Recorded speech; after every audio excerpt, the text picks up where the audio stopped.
Hey everybody, I'm here today with a short series of videos of how to locate and replace all of the pressure and shift solenoids and switches that you see here on this sheet of paper.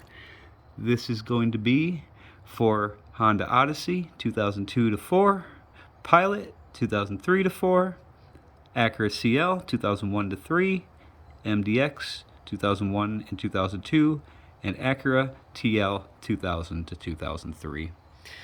These are the switches and sensors you may need, and let's get to it.